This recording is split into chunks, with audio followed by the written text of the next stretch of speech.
Hello everyone and welcome back to our channel. In today's video, we are going to show you how to find your project URL key in Supabase. This is a quick but super important step if you are connecting your app or project to Supabase.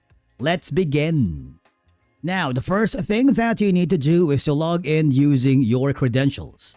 If this is your first time in Supabase, I want you to click the Start Your Project at the top right corner. Here you can create an account wherein you can simply use your GitHub account or you can use a personal or business email and just follow the on-screen instruction, because once you've done that, you will be forwarded to the main homepage of your platform.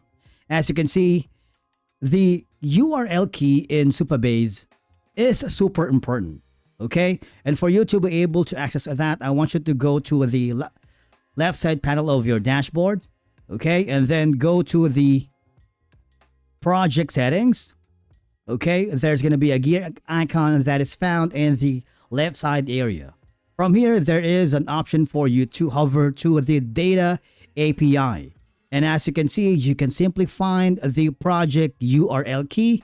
You can copy that because of the RESTful endpoint for querying and managing your database.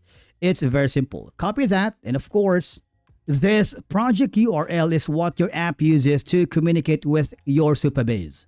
It's important to keep this handy but secure.